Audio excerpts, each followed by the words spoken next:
Hello everyone, Resin86 here, bringing you another replay, this time in the IS-6, the Tier 8 Russian Premium Heavy Tank. I'm platooned up with a couple of buddies of mine from the AR-15 clan, now known as Kraken. In the IS-6 behind me, Daytona, and the Type 59 is driven by Bob 40,000. We're here on Severogorsk. We have very good matchmaking, top tier, and we have decided that we are going to try to take the eastern hill, mostly because it offers better cover from artillery, despite its FV304s, and they can hit anywhere. But it does offer a lot better cover from artillery, and it has three main routes of attack. And Bob is going to go for the middle one, while we go towards the third one, or the most eastern one. This will give us the opportunity, at least, to perform flanking maneuvers that on the western side we would not be able to do. So if you can recall, last week we talked a little bit about teamwork. We talked about the why of teamwork and why it's so important. This week what we're going to try to show you is more the mechanics of teamwork. Specifically, a little bit of stacking, a little bit of rotating damage, maybe flanking that we're going to try to show you here, as well as focus fire. So the AT-8 has decided to go the same way that we have. Although being a tier 6 tank destroyer, Daytona there telling him to please hold on a little, because since we're tier 8s we have more hit points, we have a better chance of surviving against the tanks that we're about to face. Now, despite the AT-8's very good frontal hull armor, its many weak spots and very low HP compared at least to tier 8 tanks make it a very, very easy target for them. So Daytona and myself have decided to go up and face the low, face the IS-3, while Daytona is taking care of a Cromwell. We tried to distract the IS-3, we tried to distract the low as well from firing at the AT-8. However, we do not manage to do that. They still fire at the AT-8 and manage to take him out in a very good display of focus fire. Now, since they're retreating, the IS-3 has given us a very, very good angle at which to shoot at him. I managed to connect, Daytona bounces, I take some damage from the low right there, and now I'm reloaded. Bob has finished taking care of the Cromwell and therefore is able to hit the IS-3 in the back, taking the kill. Now all that's left is the low. This is very good flanking. As you can see, we are distracting the low. Bob behind him is also providing some kind of pressure on him. The low manages to bounce. I bounce my shot as well. I ram as well, but I ram in a way that allows Daytona to get a good shot at his lower glacis. Now it's his turn, he gives me a good shot, I take it, the low fires back, only manages to damage my gun, and Bob finishes him off from behind. Now, as you can tell, we tried a little bit of stacking. The most important one was the flanking maneuver that allowed Bob to take care of both the IS-3 and the low very effectively after taking out the Cromwell. We tried to show you a little bit of damage rotation. Fortunately for us, though, there was not that much damage to actually rotate around, but here's hoping that with this next clip right now, this becomes a little bit more clear. Okay, here we are on Morovanka. It's still the same people and the same tanks, though the only thing that has changed is the map. Here we're going to try to show you a little bit about focus fire, like we're doing to this AMX M445, mostly because he is the best player on their team, if I remember correctly. But now we're going to show you not only focus firing, like Bob just managed to take out the AMX, but also a little bit more about distraction, flanking, and protecting your teammates. Now, as you can see right there at the base of the hill, the Type 59 has taken a little bit more damage than he should. We aren't otherwise engaged, so Bob and Daytona go in to try to distract the tanks down there, while I go in front of the Type 59 to be able to protect him and minimize the damage that he receives. So now I managed to distract them. They are starting to shoot at me. We try to focus fire a little, though it's a little bit difficult because nobody has the exact shots on the same tanks. SU-100 pulls up, gets himself taken out. We are losing, but now the Type 59 that we just protected tries to flank them, and in that way manages to distract them, makes them turn their turrets, which allows us to take care of the KV-1S and the M6. Now he's facing only Type 59, while we can take out the Pershing.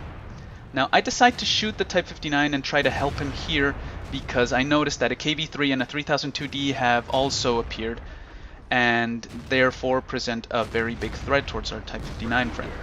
So squishiest target, VK-3002D, I take a shot, Daytona takes him out, and Bob manages to take out the Type 59. And the 4-5 losing battle has now turned into a 9v7 just after Daytona gets himself killed by an ISU. 9v7, 10v7, and effectively we managed to get the win shortly after. Now, back to the main replay. Here you see me shooting an Nashorn. Unfortunately, the shot goes a little bit to the right. But now we're going to try to show you a little bit more about the distraction methods like we just saw in the previous clip. So I'm spotted. I am bouncing shots left and right. I tried to take a shot at this Cromwell, however I managed only to hit the ground right in front of him.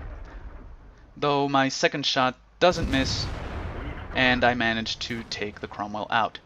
Now I'm still taking fire. Fortunately it's not that much, not much damage. Daytona keeps going towards our cap so that he is able to protect our arty. He manages to spot a Tiger 2. I take a good shot at him. Very good roll there. And I try to get into a position where I am more able to help him. Spot a T-25AT. Bob has decided to go to the other side. He manages to spot the arty. And as I'm getting ready to shoot the Tiger, Daytona manages to spot a Hellcat. Seeing that he's at very low health, at least compared to the damage of my shells, I decide to prioritize him and take him out as fast as possible. Now, I'm thinking about shooting at this Tiger 2, however it's a very iffy shot. It's not a very good shot because he's behind buildings and everything, and I didn't notice that he was a stock Tiger 2. So I decide to try and shoot and try to take out this T-25AT, which is going to give Daytona a few problems. So I managed to focus my shots on him. Bob is still going up the western side. Final shot, I managed to take him out, and Daytona, in an awesome display of IS-6 driving, manages to take out the Tiger 2, taking very, very minimal damage. All that's left now is the Nashorn I managed to miss earlier on, and the T-69 and the enemy artillery. So I decide to go up the hill to see if I get any shots. However, obviously that is not going to happen, so I go down and I try to race towards where Bob is. Bob manages to take out the 304 as well as the Nashorn, and now he is only facing against the T-69. We're both rushing that way, mostly because we are almost at a brothers in arms. Daytona is the only one that needs one more kill, so we decide that we're going to try to let him get this last kill. As we get closer, Bob manages to whittle down the T-69, and Daytona is almost there and ready to take a shot at him while the T-69 is still reloading.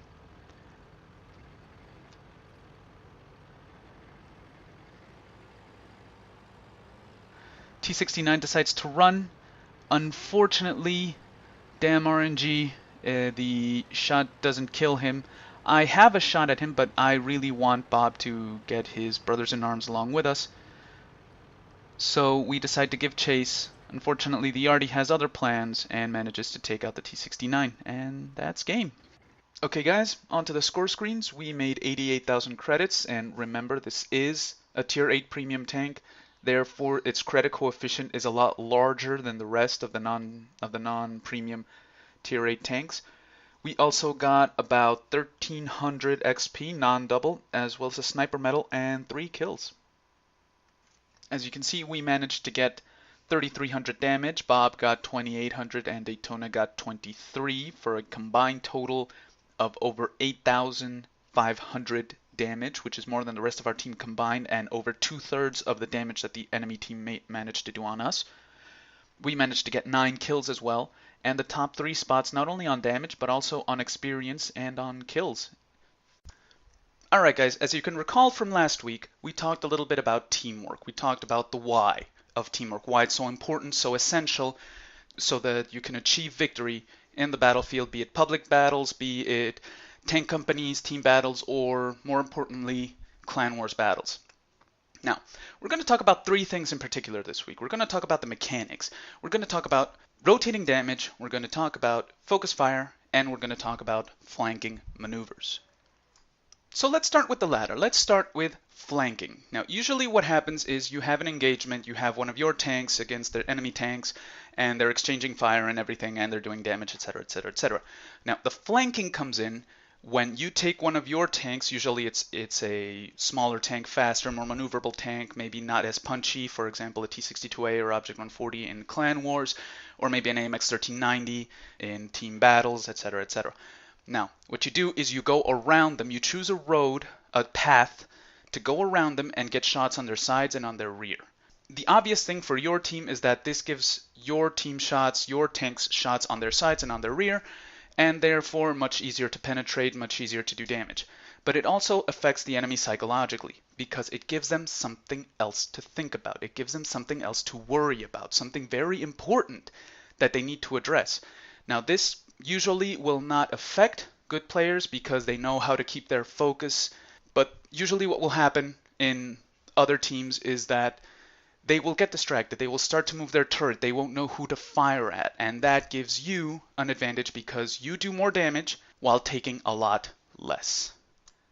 Let's follow up with damage rotation. Now, the theory behind damage rotation is very simple, it's clear, it's direct, it's extremely straightforward. Make sure that the damage that the tanks on your team take is spread out as evenly as possible amongst them. The damage that a tank at 10 HP can dish out is exactly the same as if it were at full health. It doesn't matter how much hit points your tanks have. It only matters if they are alive or dead.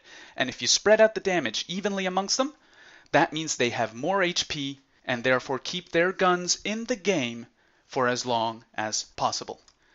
The practice of damage rotation is what makes it so difficult. This is because not only does it require a thorough knowledge of your own tank and the tanks that are going to be next to you, it requires countless hours of training with these people, mostly because you need to know them. You need to know how they think. You need to know how they're going to act. It is only this way, that knowing what the other is going to do, that you are able to work together well enough to be able to rotate damage effectively. Finally, let's take a look at focus firing. Focus firing is basically one person choosing a target, prioritizing a tank on the enemy team, and everybody that has a shot at that tank takes it. The goal is to eliminate as many guns from the enemy team that can fire back at you. Obviously, this translates into a win. This, in my opinion, is the easiest to carry out, but it's also the most important, because it makes sure that the tanks on the enemy team are whittled down as fast as possible. It makes sure that there are less guns on the enemy team pointing at you, and that means that you have a higher chance of surviving, therefore a higher chance of winning. And what we want is to win. Okay guys, that's enough for today. If you liked what you heard and you liked what you saw, please leave a like, subscribe to the channel. If you agree with me, or more importantly disagree with me, please leave a comment. We'll discuss, we'll debate, and stay tuned because there will be more to come.